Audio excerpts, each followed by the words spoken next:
Muito boa tarde, queridos amigos. Também cumprimentamos os nossos ouvintes e telespectadores que acompanham a transmissão pela Rede Amigo Espírita e pela Rádio Web Fraternidade. Um prazer estarmos aqui mais uma vez, aqui nesta cidade tão calorosa, para que possamos refletir sobre temas importantes da nossa querida doutrina espírita, não sem antes aqui nós lembrarmos que exatamente hoje, há 16 anos atrás, nós lembrávamos da partida, do regresso de Chico Xavier ao mundo espiritual. Portanto, eu gostaria de, no início da nossa conversa, nós calorosamente saudarmos Chico por toda a luz que ele derramou, por todo o bem que ele fez, por todo o amor que ele se dedicou à nossa doutrina, com as nossas palmas vindas do coração.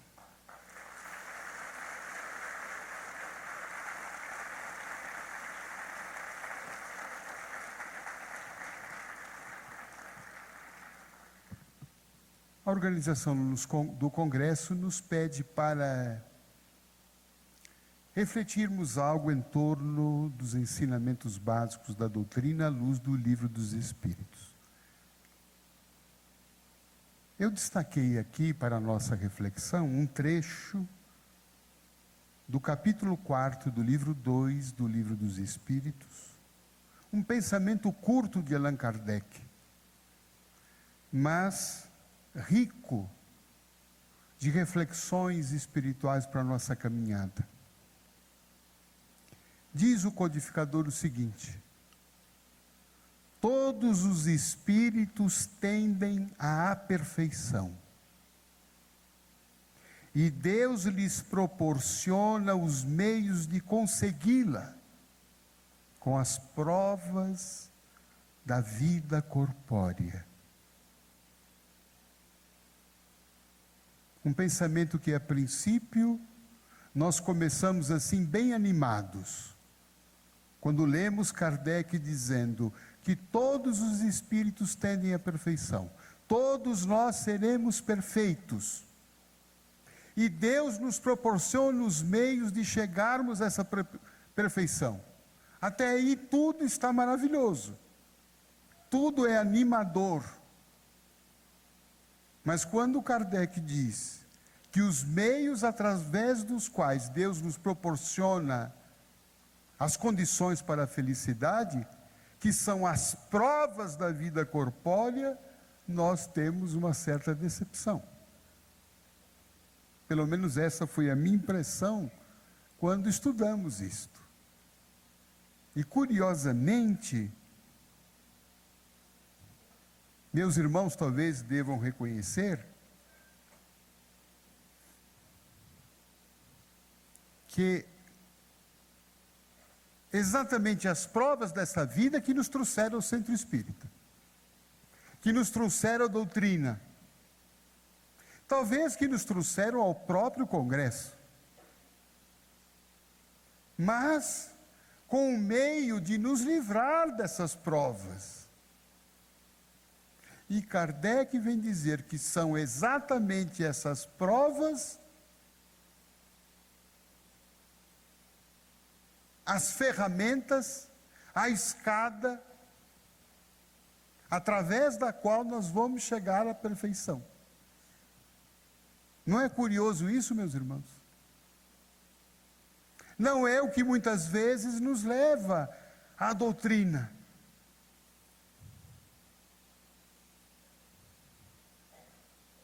O que muitas vezes nos leva à casa espírita, nos livrar dos problemas.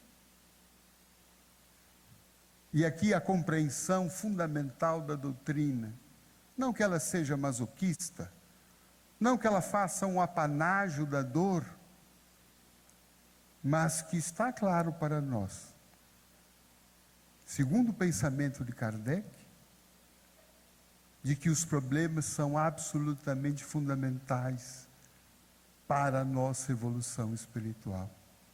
Por isso que aqui em nosso mais recente livro, Jardim da Minha Vida, nós começamos um dos capítulos com uma frase que desdobra esse pensamento de Kardec, ao dizer que todos nós somos irresistivelmente atraídos por quem vai nos trazer os problemas que precisamos para a nossa própria evolução. Eu vou ler porque isto não é digerível na primeira vez, nem na segunda.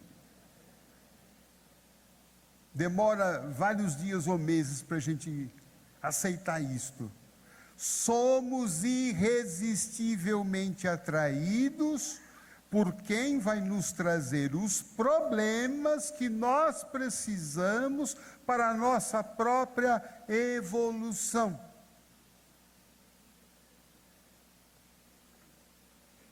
E agora?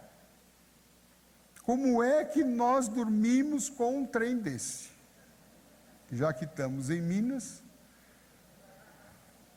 vamos falar de trem.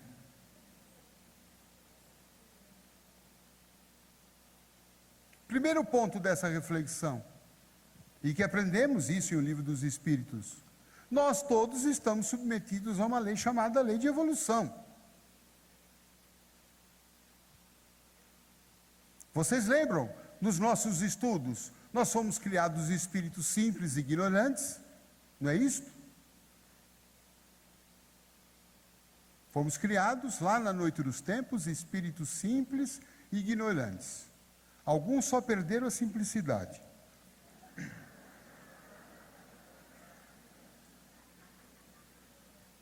Mas Deus tem um projeto.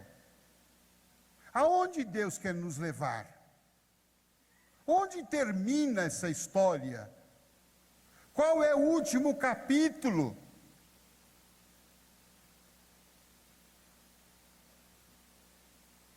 Aonde Deus quer nos levar? A condição de espíritos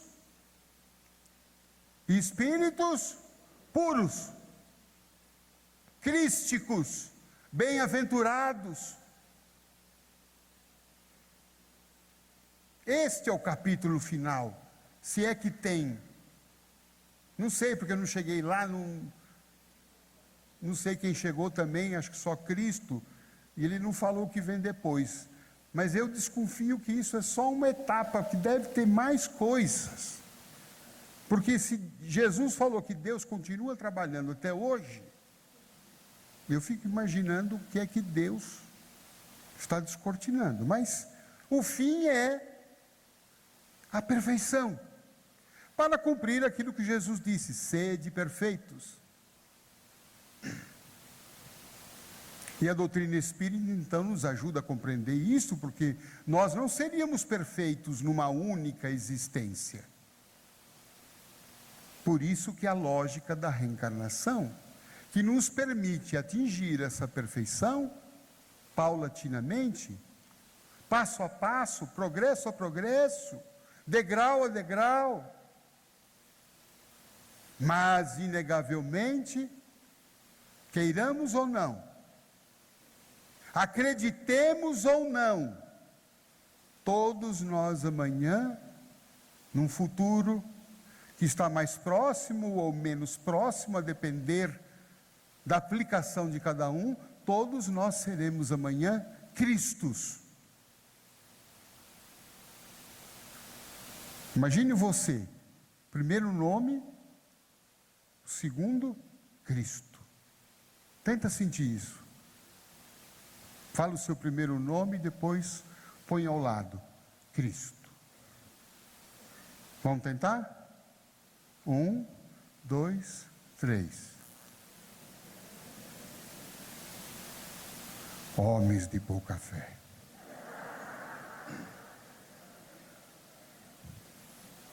A gente não acredita muito nisso, não é?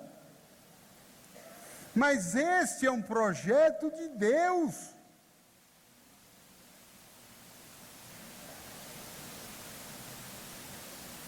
Vai chegar o tempo em que nós seremos espíritos puros. E não é um projeto que Deus esqueceu. Por isto que Ele, nas suas sábias leis, cria a lei da evolução. A lei que está junto conosco, que acorda conosco, que vive conosco, que vai dormir conosco, que está acompanhando o nosso progresso, ou o nosso retrocesso, a nossa acomodação, para que esse projeto divino se concretize.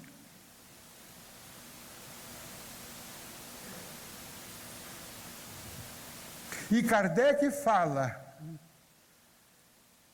que esse progresso, essa evolução, ela é conquistada através das provas desta vida. Por isso que nós precisamos ainda de provas. Por isso que nós precisamos ainda de obstáculos, de dificuldades, de problemas, sem os quais, provavelmente, meus amigos, nós ainda estaríamos um tanto adormecidos, acomodados. Vocês já perceberam que as fases em que a gente mais progrediu espiritualmente na vida foram aquelas fases em que os problemas estavam nos espremendo? Não foi isto? Pode perceber que na hora da dor a gente ora mais. A gente raramente falta ao centro. A gente é até mais caridoso. Está com o coração, está mais sensível. Tem mais fé. Porque estamos sendo instigados a encontrar caminhos para os problemas que nos aturdem, que nos incomodam, problemas que muitas vezes não estão no mundo material, onde nós não encontramos soluções, mas como diz a benfeitora Meimei, Deus tem estrada onde o mundo não tem caminhos. Nós vamos exatamente procurando essas estradas. Nós vamos exatamente procurando algo. A princípio procuramos algo que está fora de nós. Eu vou ao centro espírita para me livrar das energias negativas. Eu vou ao centro porque eu preciso de um passe. Esse é o primeiro raciocínio de quem chega à doutrina. Eu estou carregado, preciso de um passe. Quantas vezes estou saindo do trabalho para ir ao centro, alguém me vê e diz assim: De Luca, vai ao centro hoje? Eu falei: vou. Põe meu nome lá. Eu falei: por quê? Não estou muito bem.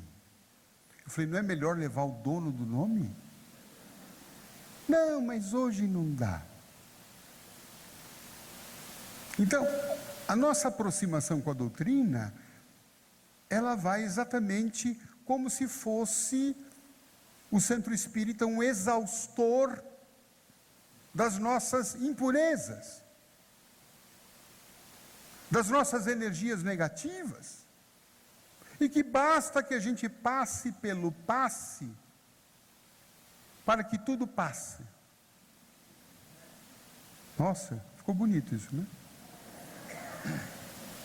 Mas passa, gente? Não. Ajuda? Sim. Alivia? Sim. Cura? Não.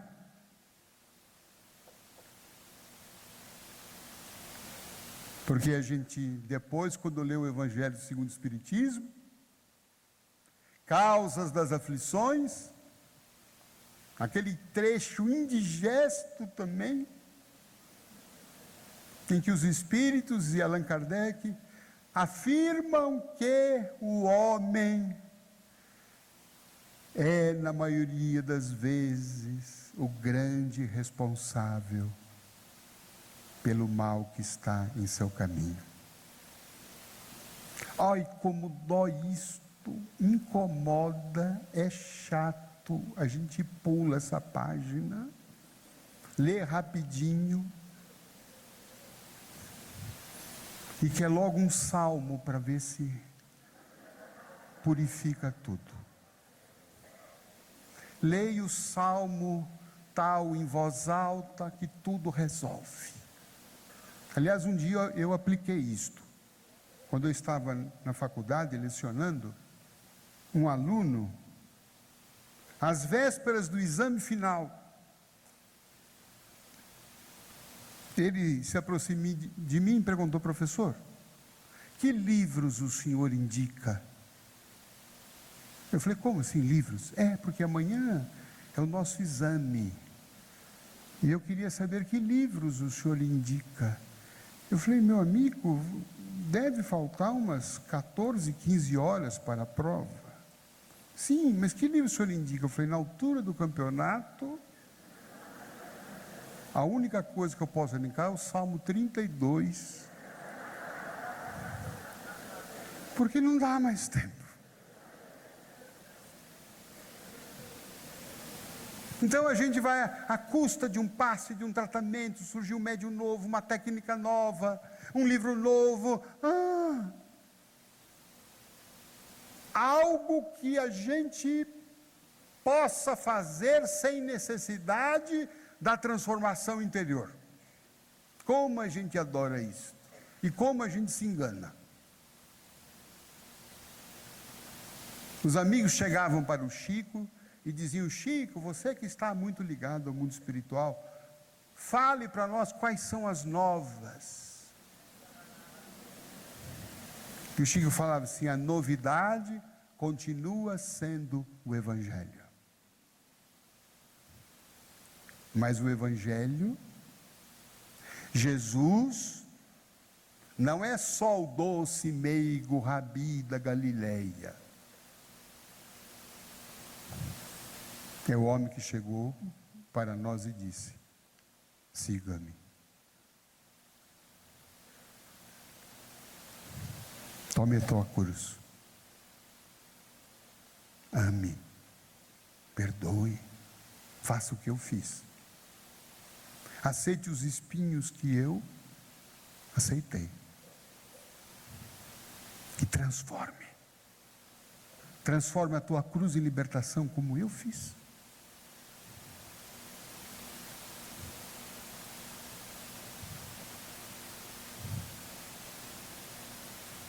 Por isso Chico Xavier sempre dizia: quando chegar um problema para nós, vamos nos perguntar: o que é que eu estou precisando aprender com este problema? Porque a função do sofrimento, da dor, não é punição, não é castigo, não é pagar o karma de vidas passadas, não. É transmutação interior, é renovação, é o nascer de novo que Jesus falou isso a Nicodemos. Ninguém poderá ver o reino do céu senão nascer de novo. E esse nascer de novo não é apenas só reencarnar, mas é reencarnar para ser melhor, e não para continuar sendo o mesmo. Não é para continuar sofrendo a síndrome de Gabriela: eu nasci assim, vou viver assim, vou morrer assim, vou desencarnar assim. É transformar. Não é enganar, não é iludir.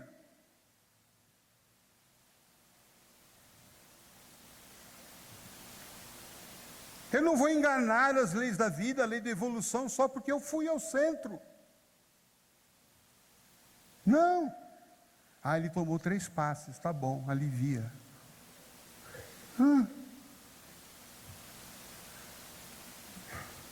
Mas o quanto que ele melhorou, o quanto que ele está um pouquinho melhor, o quanto que ele está mais fraterno, o quanto que ele está revendo já determinados pontos de vista, o quanto que ele, sabe, não está tão implicante, tão chato lá em casa, tão maledicente, tão fofoqueiro, tão pessimista, tão negativo. É aí que está a vivência da doutrina.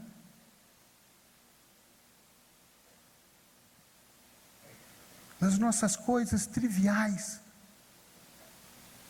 É aí que a gente vai demonstrando um reposicionamento daquilo que a gente já foi. É engraçado que a gente, espírito, tem uma tendência de querer descobrir o que já foi.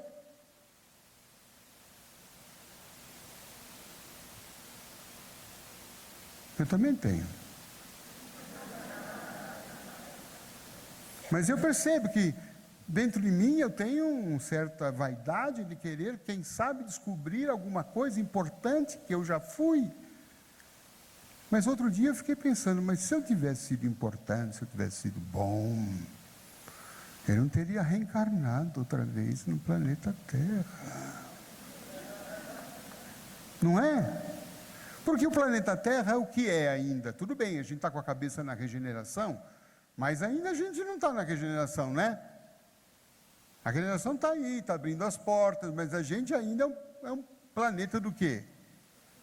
Expiação e provas, e mais expiação do que provas. É um planeta inferior. E se a gente reencarnou aqui, não é? Das duas, uma, ou foi um erro do departamento da reencarnação, trocou a minha ficha, eu já devia estar lá em Saturno, Júpiter, e aí, não sei que eu estou aqui, e ainda reencarnei no Brasil.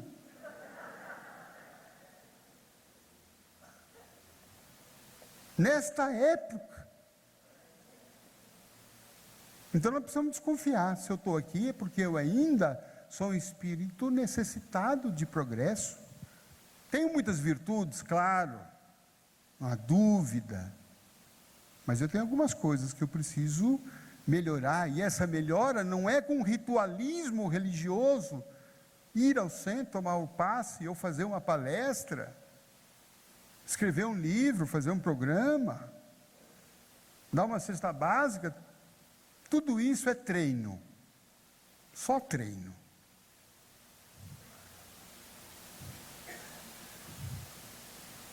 Treino para quando a gente sai daqui, quando a gente vai para casa, quando a gente encontra na rua, no nosso trabalho, na via pública, com os nossos familiares, com os nossos parentes. Como é que a gente se posiciona em relação a eles? E por isso que nós atraímos as pessoas que precisamos para a nossa evolução. Você sabe de quem eu estou falando? Aquela pessoa que você leva o nome dela no centro, para vibração, para desobsessão. Nós precisamos delas. Porque são elas que estão treinando o desenvolvimento dos nossos potenciais de virtudes.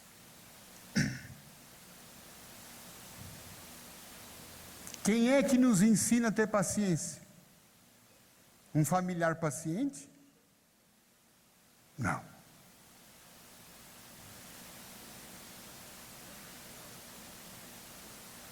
Quem é que nos ensina a aceitação?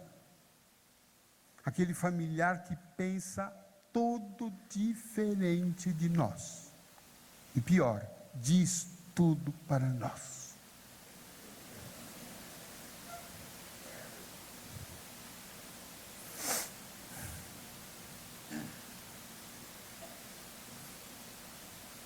E nós espíritos precisamos tomar cuidado, porque a gente acha que nós somos os espíritos evoluídos, os mentores, que viemos salvar o lar. Porque lá no lar está cheio de espíritos perturbados. Então nós, às vezes, nos colocamos numa posição de superioridade. Não, ele está obsediado. Eu perguntaria, quem não está? André Luiz disse, na Terra existe pessoa mais ou menos obsedada.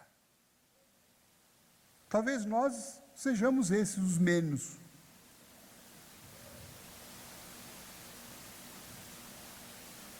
Nós estamos no mesmo nível. Por isso que não adianta aquele raciocínio que muitas vezes nós deturpamos a compreensão da doutrina, de que eu preciso aguentar determinada pessoa porque ela é o meu karma.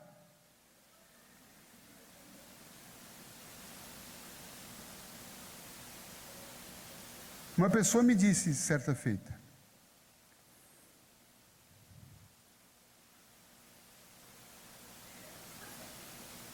Deluca, eu estou uma grande prova no lar. Falei, qual é? Meu marido. Talvez muitas se identifiquem. Eu falei, o que tem? Ele é meu karma. Não aguento, não suporto. Mas eu aprendi lá no centro que é um resgate. E eu preciso aguentar o cara lá. Eu falei, como é que você faz? É assim. Ele vem almoçar em casa. Ele chega por volta do meio-dia. Então, quando é 11 horas, eu já apronto a mesa da refeição.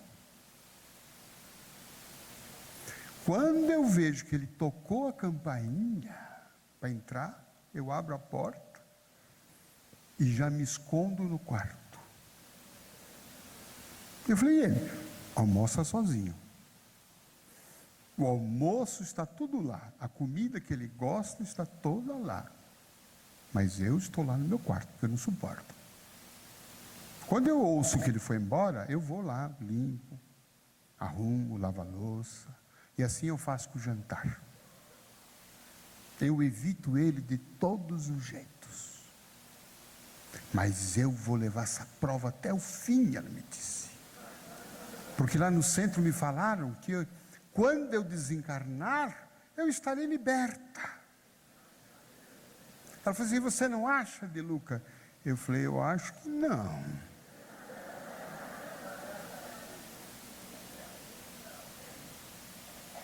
Ela falou, por que não? Eu falei, porque você não veio aqui para aguentar o karma. Ninguém veio. A gente veio aqui para transcender, superar. Para que essa animosidade que você sente em relação a ele, possa ser modificada. Você não precisa terminar a sua reencarnação amando ele. Mas você pode terminar essa reencarnação sendo amiga dele. Não tendo aversão. Não evitando contato. Como você está progredindo se você se furta a conviver com ele? Não quero dizer que ele é um anjo, mas eu quero dizer que no entendimento,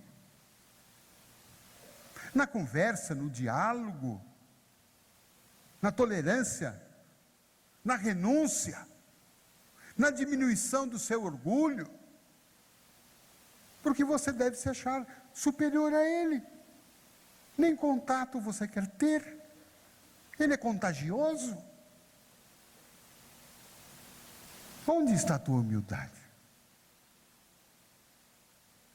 Eu acho, minha irmã, se você continuar assim, quando você desencarnar, você vai já preparar a sua reencarnação para voltar com ele. Ah, mas aí a minha alma gêmea.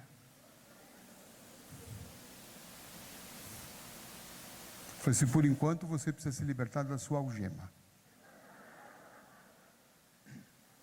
E isso significa o quê? Transcender, superar, limpar o coração. Jesus falou tanto da pureza de coração, você não está com o coração puro, pelo menos em relação a Ele. Ah, mas eu tenho ido ao centro todos esses anos. Não aprendeu. Princípio básico da doutrina, transformação interior. Não é a transformação dele. A transformação dele é um problema dele para com ele. Mas e a minha transformação? Como é que eu posso me tornar melhor? Perfeita não, mas melhor. Ou como me diz um espírito amigo, que eu acho que me ajudou tanto, ele diz assim, meu filho, melhor não, melhorzinho. Se for já melhorzinho, já está bom. Como é que você pode ser melhorzinha então em relação a ele? Toma um café com ele. Conversa, pergunte como é que está o tempo. Começa com essas trivialidades. Você está bem? Você não está? Como é que foi seu dia? Gentil, generosidade, ternura, afetuosidade. Não estamos falando ainda de amor. Estamos falando de condições mínimas de convivência humana. De não tratá-lo como um invisível dentro da sua casa. Quantas pessoas invisíveis temos dentro do nosso lar?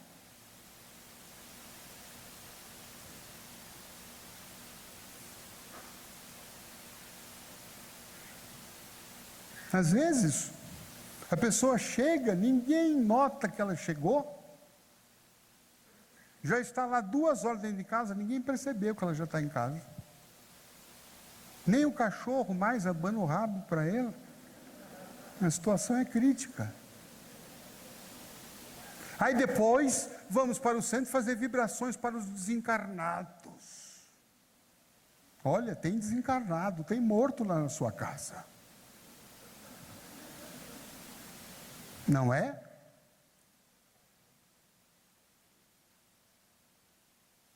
Então não podemos nos enganar, senão nós vamos ser como aquele homem que estava dirigindo na estrada e ele estava sem habilitação. Ele não tinha carteira de habilitação. E logo adiante ele viu um comando de polícia. Ele falou, ai meu Deus do céu, e agora? Como é que eu vou me livrar dessa? Ele falou, tive uma ideia. Desceu do carro e começou a empurrar o carro. Quando ele chegou no comando, o policial perguntou a ele, mas senhor, o que aconteceu? Ele falou, sabe o que é? É que eu sou devoto de Nossa Senhora Aparecida. E eu estou cumprindo uma promessa.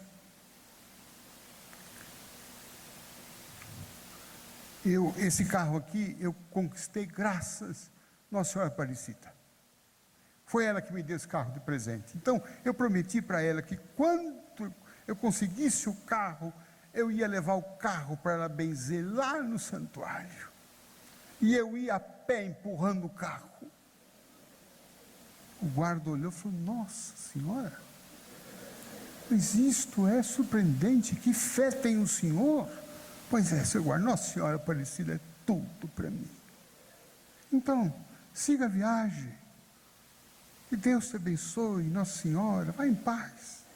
E ele foi, enganei esse guarda trouxa. E foi empurrando, aí olhar para trás para saber se o guarda já não estava mais olhando, já estava distante, ele empurrando. Aí quando ele percebeu que acho que já estava longe, o guarda ia se encostar, falou assim, agora eu vou entrar no carro. Quando ele foi entrar no carro, chegou o guarda com um monte de policial em volta. Falou, pois não, seu guarda, o senhor esqueceu alguma coisa, algum problema? Ele falou, não, nós ficamos muito tocados com o seu exemplo de fé. E nós vamos escoltar o Senhor até o santuário de Aparecida.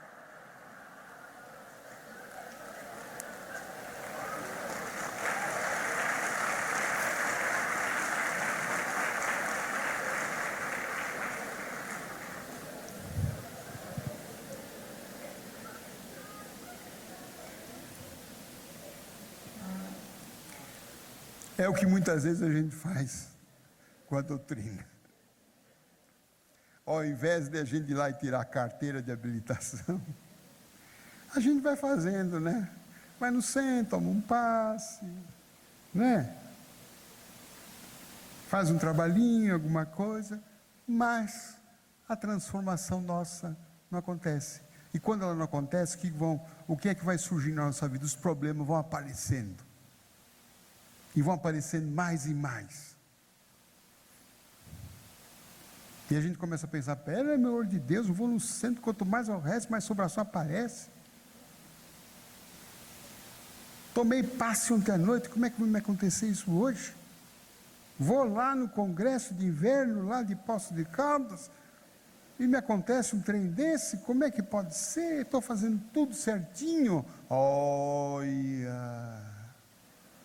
Olha o guarda chegando, querendo acompanhar a gente até o santuário.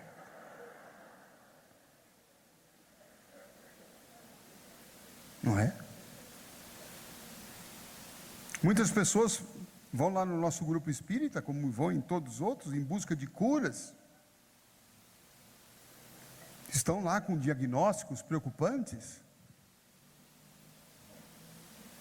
prognósticos sombrios. Estão querendo uma cura de Deus, porque a matéria, a medicina já não tem mais o que fazer. Para muitas delas eu pergunto assim: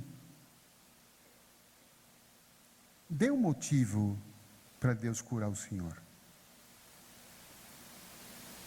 Eles ficam me olhando assustado assim.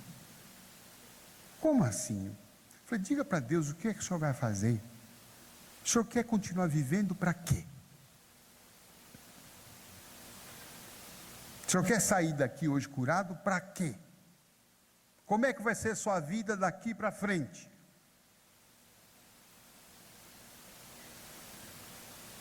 E muitos dizem assim, eu quero voltar para a minha vida. Eu quero continuar fazendo as minhas coisinhas. Eu quero continuar dirigindo sem carteira de habilitação. Eu falei, vai continuar tudo igual? A mesma vida? O senhor vai continuar o mesmo? O senhor acha que isso aqui que está acontecendo com o senhor tem alguma coisa que está querendo mexer com as suas estruturas? Está querendo trazer uma vida que o senhor não está vivendo? Porque aí está, meus amigos, a grande função do problema. Levar a gente a viver uma vida que a gente não está vivendo.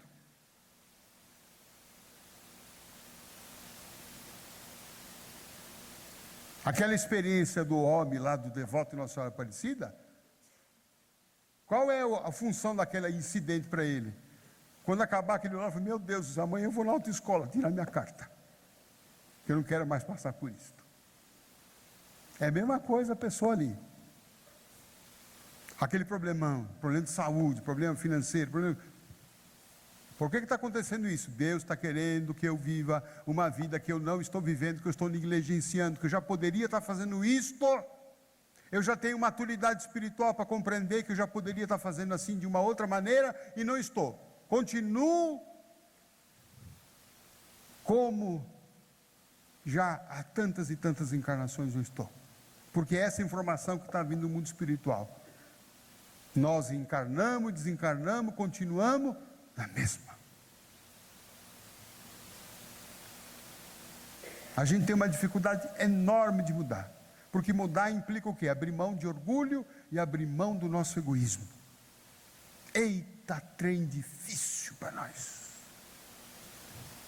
Por isso Jesus falou, aprendei de mim que sou manso e humilde de coração. Esse ensinamento do Cristo é o substancial para a nossa vida. Senão não há transformação. E aí eu vejo aqueles irmãos que estão passando por uma prova difícil e continuam como uma pedra que mergulhou no fundo do mar. E se você quebra aquela pedra por dentro, ela está intacta, está seca. A doutrina espírita, o evangelho é o mar que está nos envolvendo. Mas e o nosso coração interior? Continuamos secos por dentro.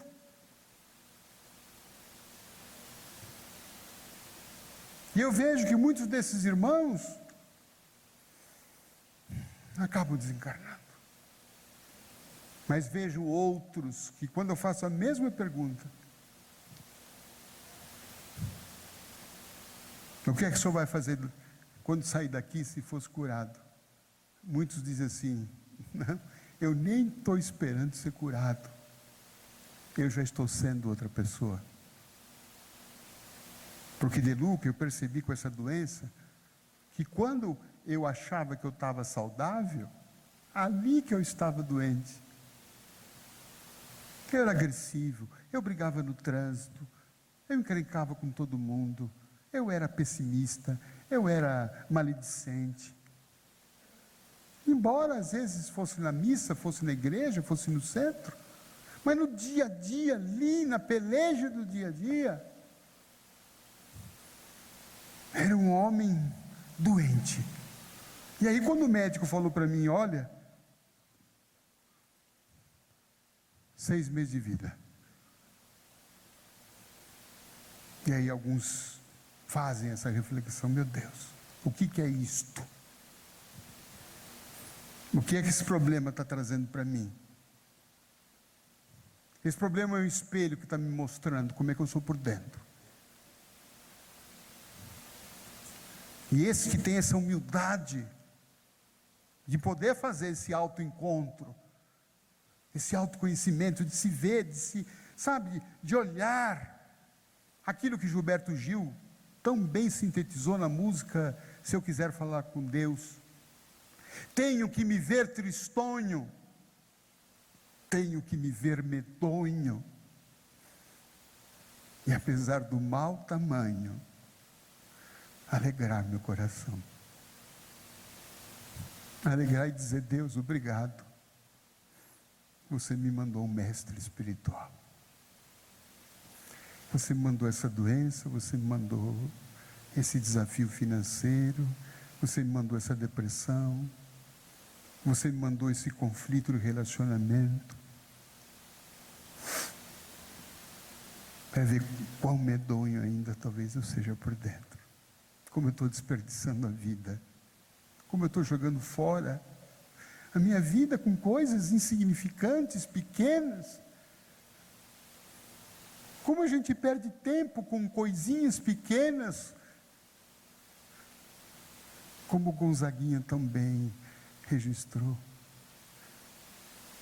São tantas coisinhas miúdas, arrasando aos poucos o nosso ideal. São frases perdidas no mundo de gestos, num jogo de culpas, que faz tanto mal. Veja bem, nosso caso é uma porta entreaberta. Eu busquei a palavra mais certa, vê se entende o meu grito de alerta. Veja bem, é o amor agitando o meu coração, há um lado carente dizendo que sim, e essa vida da gente gritando que não. O problema é a vida gritando não. Esse caminho não te leva a nada. E nós estamos desperdiçando.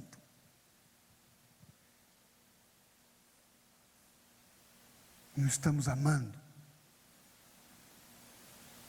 Estamos perdendo tempo com briguinhas, com encrencas, com fuxicos, fofocas. Porque não me disse, porque não me convidou, porque não me levou, porque não olhou na minha cara, porque não me cumprimentou, porque não me lembrou do meu nome, porque isto, porque eu emprestei aquilo, porque não me devolveu a Tupperware, porque não sei o quê.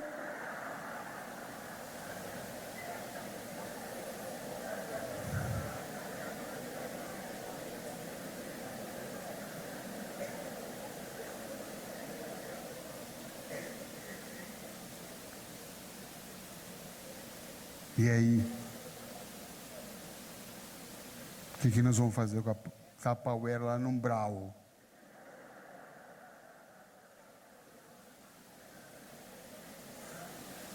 Nada, né, gente? Nada. No livro nós narramos a experiência. Eu não sei se eu tenho tempo para contar.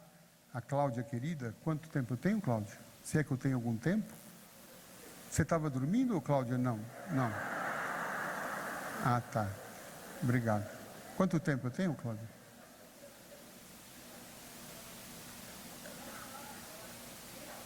Tenho mais meia hora, louvado seja Deus. Ela estava dormindo, porque eu acho que não teria isso tudo. Mas nós narramos aqui no livro alguém que está vivendo um momento difícil. Está aqui um dos capítulos do livro, O Jardim da Minha Vida. Eu gostaria que você pensasse o que você diria para uma pessoa, que conselho você daria para uma pessoa que chega para nós e nos narra o seguinte problema: estou apavorada. Meu marido fugiu com outra mulher. Eu estou com câncer. E eu tenho 5 crianças em casa. Não sei o que fazer.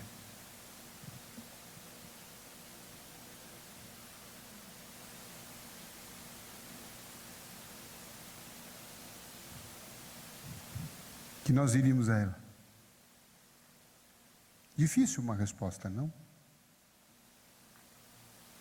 Mas dentro desse contexto de que nós atraímos os problemas que precisamos para a nossa evolução,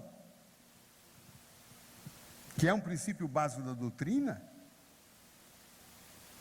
a primeira coisa que a gente tira da frente é a ideia do quê? Que esta mulher, que é um caso real, narrado por seu médico aqui, Dr. Bernd Siegel, que nós citamos no livro, nós tiramos aquela primeira ideia de que essa mulher seja uma coitada,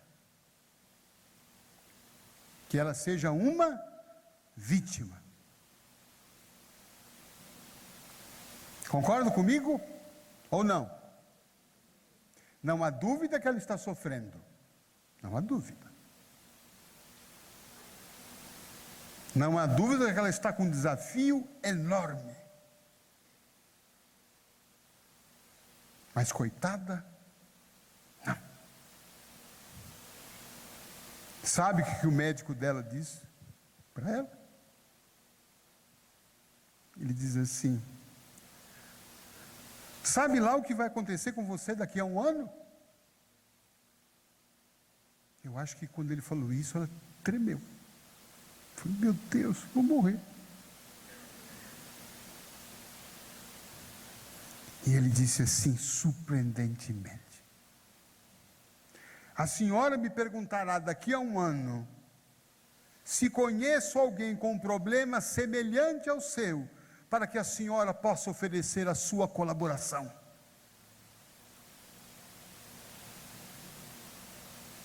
Trocando em miúdos, a senhora daqui a 1 ano estará ajudando pessoas a superarem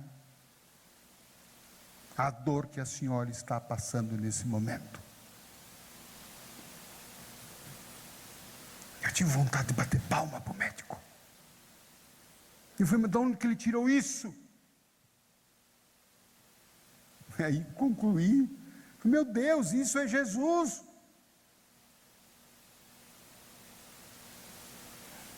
Quando Jesus, diante do paralítico, que há mais de 30 anos ali, com aquela enfermidade, sem poder andar,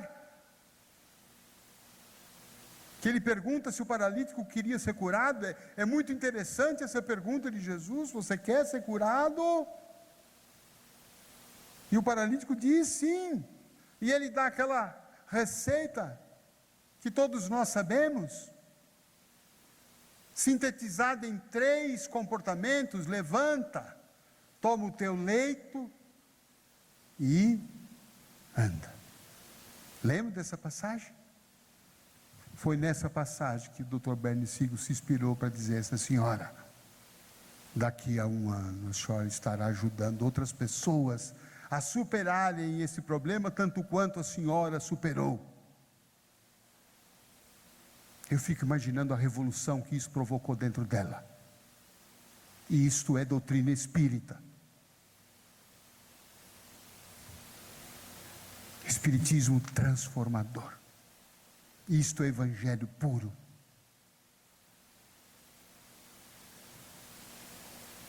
E o médico então explica, e a gente então será capaz de compreender dentro desse contexto. Quem era a sua paciente? Ele deu a ela o nome de Emily. Emily era uma senhora tão medrosa que não saía à rua quando chovia. E também não assinava cheques. Ela evitava todas as responsabilidades perante a vida. Ela tinha um medo de enfrentar problemas, medo de relacionamentos, medo de iniciar um projeto se não der certo. Tudo ela temia uma possível tragédia, um possível desastre. E por conta desse medo, ela evitava qualquer tomada de responsabilidade na sua vida. Mas não só isso, ela evitava também qualquer tipo de prazer, de alegria.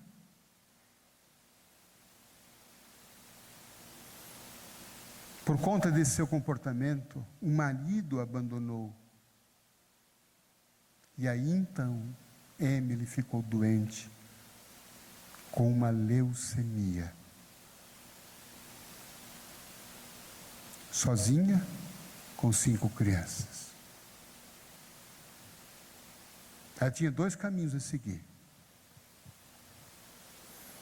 A morte chegou para mim.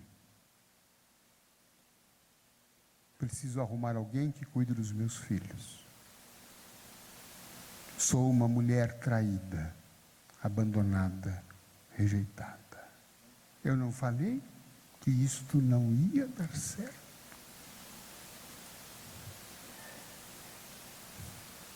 Mas ela ouviu o seu médico. E resolveu então passar por uma grande transformação. Porque os problemas estão em nosso caminho para provocar exatamente essa metamorfose. As leis divinas, quando viam Emily, não se contentavam em ver uma pessoa com aquele potencial incrível, temendo a vida, não participando da vida, não dando de si tudo aquilo que ela poderia dar.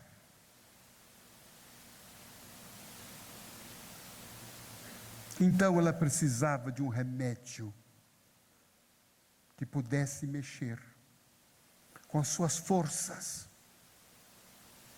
para que ela pudesse então se sentir estimulada a buscar dentro de si uma força que sem dúvida ela tinha. Somos deuses, disse Jesus. Brilha a vossa luz, vós sois o sal da terra. De que serve o sal se ele não salga? De que serve a luz se ela não ilumina? De que serve ser Deus se vives encastelado dentro de si mesmo? Esta foi a transformação. E ela então resolveu assumir sua vida, enfrentá-la, enfrentar agora as responsabilidades de ser uma mulher com 5 filhos, de ter que tocar sua existência, de ter que dar o melhor de si para educar seus filhos, para tratar de si, para dar amor a si,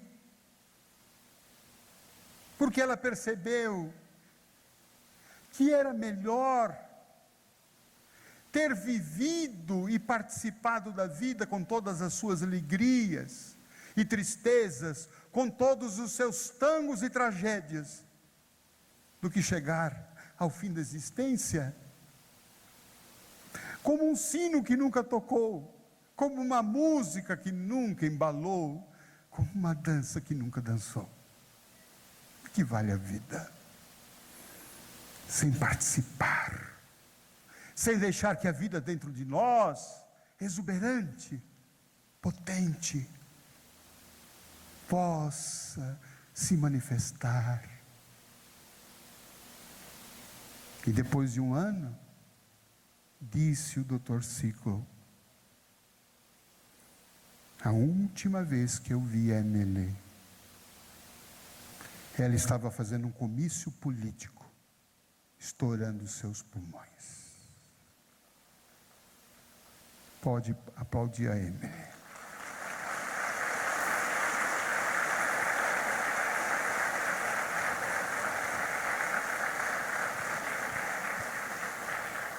E é isso que muitos amigos, companheiros, irmãos espíritas me dizem. Leluca, agora que eu estou doente, eu me tornei tão saudável. Como eu sou feliz agora. Há uma mulher com câncer.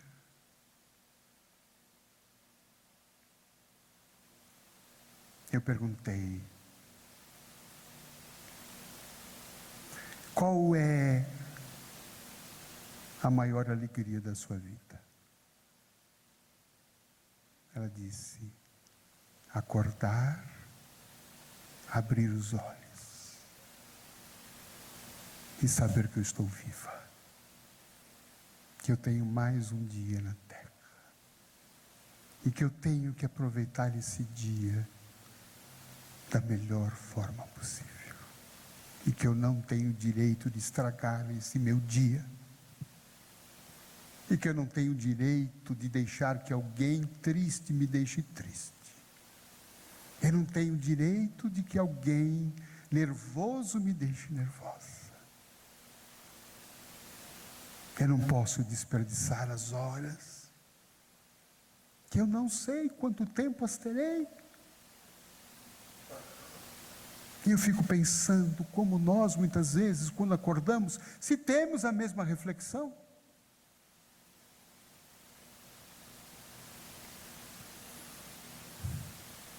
E às vezes acordamos, toca o despertador, o celular, e dizemos, ó dia, que droga, outra vez. Eu vou ter que trabalhar. Ter que aguentar aquele povo chato.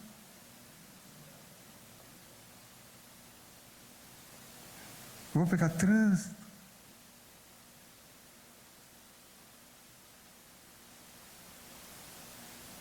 E a gente vai empurrando os dias.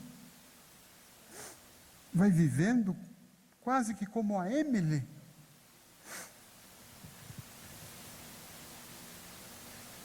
Porque a vida não foi aquilo que eu queria.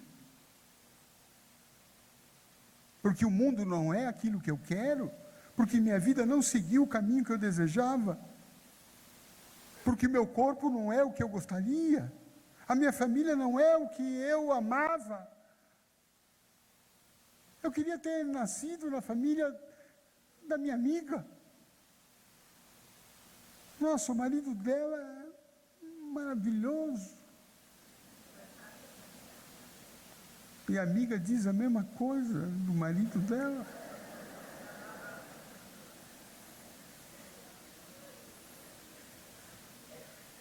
Percebe um estado de revolta? Me perdoe, meus irmãos, mas quase todos nós somos meio revoltados. A revolta é característica dos espíritos egocêntricos, que somos, com todo o perdão, quase todos nós. Estamos esperando a vida melhorar.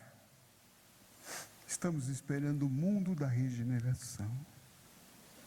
Estamos esperando o povo lá em casa ficar melhor.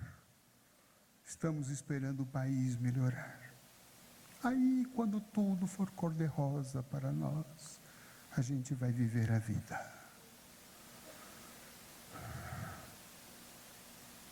Foi essa a missão que o Cristo deu para nós? Ele disse: não, vai lá para a terra. Vai lá para aquela confusão. Vai viver com aquela gente doida. Porque você é muito parecido com tudo isso. E vai lá fazer diferente.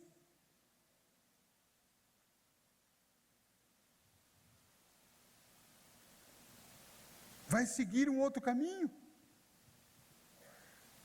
Vai fazer a sua transformação interior. Por isso que aqui registramos no livro esse pensamento que eu considero tão pertinente à nossa doutrina. Você não se desenvolverá se continuar sentado num belo jardim florido, e se for magnificamente servido numa bandeja de prata, mas se desenvolverá se você adoecer, se sentir dor, se sofrer. E se em vez de fechar os olhos à realidade, encarar a dor não como uma desgraça, ou como um castigo, mas como um presente que lhe é dado, com propósito, e fazer com que você supere, renasça, resplandeça no caos das suas dores, para a glória das estrelas. Milton Nascimento, na belíssima canção Travessia, mostra essa jornada. Através de uma situação peculiar de alguém que sofre a perda, o rompimento de um relacionamento, em que num primeiro momento, sente quando você foi embora, fez-se noite em meu viver. Forte eu sou, mas não tem jeito, hoje eu tenho que chorar. Minha casa não é minha, nem é meu esse lugar. Estou só e não desisto. Muito tenho para falar. Solto a voz nas estradas, já não posso parar. Meu caminho é de pedras, vento vem terminar. Sonho feito de brisas, vou querer fechar o meu pranto, vou querer me matar. Mas aí, entendendo que esse processo era o processo da metamorfose, a canção belamente diz: vou seguindo pela vida, me esquecendo de você, já não quero mais a morte, tenho muito que viver. Vou querer amar de novo, e se não der, não vou sofrer. Já não sonho, hoje faço com meu braço o meu viver. Um abraço a todos.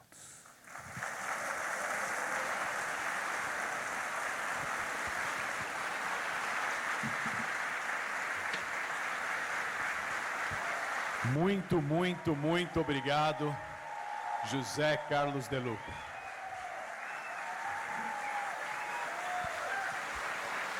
Gratidão.